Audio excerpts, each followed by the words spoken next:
ಎಷ್ಟೋ ಜನ, ನೀವು ಹಾಗಾಗಬೇಡಿ, ಎಷ್ಟೋ ಜನ ಅವ್ರ ಯೋಚನೆಯಲ್ಲಿ ಮುಳುಗೋಗಿರ್ತಾರೆ. ಎಲ್ಲೋ ಮಧ್ಯದಲ್ಲಿ ಒಂಚೂರು ತೇಲ್ತಾರೆ, ಮತ್ತೆ ಮುಳುಗೋಗ್ತಾರೆ. ಆ ಮುಳುಗೋಗಿರೋ ಯೋಚನೆಗಳು ಉಪಯೋಗಕ್ಕೆ ಬರುತ್ತಾ? ಇಲ್ಲ. ಯೂಸ್ಲೆಸ್ ಯೋಚನೆಗಳು ಜಾಸ್ತಿ, ಅದರಲ್ಲಿ ನೆಗೆಟಿವಿಟಿನೇ ಇರುತ್ತೆ. ಎಲ್ಲ ಕ್ರಿಟಿಕಲ್ ಯೋಚನೆಗಳು, ಕಂಪ್ಲೇಂಟು, ಅನ್ಫಿಕ್ಸ್ಡ್ ಎಸ್ಟರ್ಡೇ, ನೆನ್ನೆ ಏನು ಫಿಕ್ಸ್ ಮಾಡಿಲ್ಲ ಅದೆಲ್ಲ ಉಳ್ಕೊಂಡಿರೋದು, ಹಳಸಿದ್ದು ಬಳಸಿದ್ದು, 10 ವರ್ಷದ ಕೆಳಗೆ ಇಟ್ಕೊಂಡಿರೋದು ಪ್ರಾಬ್ಲಮ್ಸು. ನಾಳೆ ಏನಾಗ್ಬೋದು ಅನ್ನೋ ಅನಾಹುತದ ಬಗ್ಗೆನೂ ಮುಳುಗೋಗಿರ್ತಾರೆ. ರಾತ್ರಿ ಏನಾಗುತ್ತೋ, ಏನು ಕಾದಿದೆಯೋ ಅಂತ ಚಿಂತೆ ಬೇರೆ, ಯಾರೇನು ಅಂದ್ಬಿಡ್ತಾರೋ ಅಂತ ಟೆನ್ಷನ್ನು, ಇದರಲ್ಲೇ ಮುಳುಗೋಗಿರ್ತಾರೆ. ಅವ್ರ ಚಿತ್ತ, ಅವ್ರ ಸಬ್ಕಾನ್ಷಿಯಸ್ ಮೈಂಡ್ ಒಂದು ಬ್ಲಟಿಂಗ್ ಪೇಪರ್ ಥರ ಎಲ್ಲವನ್ನು ಪೂರ್ತಿಯಾಗಿ ಅಬ್ಸಾರ್ಬ್ ಮಾಡ್ಕೊಳ್ತಾ ಇರುತ್ತೆ ಯೋಚನೆಗಳಿಂದ.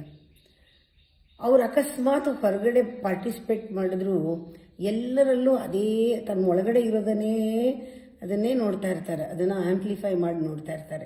ಅದೇ ಪ್ರೊಜೆಕ್ಟ್ ಆಗ್ತಾ ಇರುತ್ತೆ, ಅದೇ ಕಂಪ್ಲೇಂಟ್ಗಳು ಎಲ್ಲರಲ್ಲೂ ಕಾಣ್ತಾ ಇರುತ್ತೆ. ಟಿ ವಿ ನೋಡಲಿ ಅದೇ ವಿಷಯನೇ, ಅಯ್ಯೋ ಇಲ್ಲೂ ಅದೇ, ಫೋನ್ ಬರಲಿ ಅಯ್ಯೋ ಅವ್ರ ಮನೇಲೂ ಅದೇ, ಇನ್ನೇನಾದರೂ ಮೆಸೇಜ್ ಬರಲಿ ಅಯ್ಯೋ ಅವರು ಇಲ್ಲೂ ಹಾಗೇನೆ, ಎಲ್ಲರೂ ಹಾಗೇನೆ, ಪಕ್ಕದ ಮನೆಯವರು ಹಾಗೇನೆ, ಯಾವಾಗಲೂ ಅದೇನೇನೆ.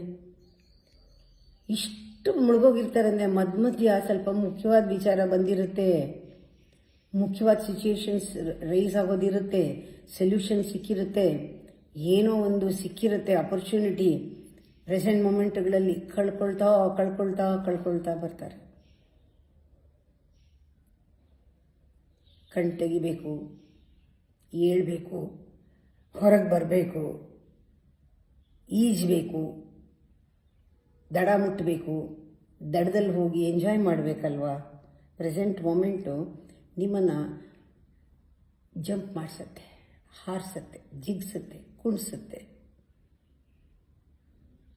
ಹೊಸದು ಕೊಡುತ್ತೆ, ಹೊಸದು ಕೊಡುತ್ತೆ.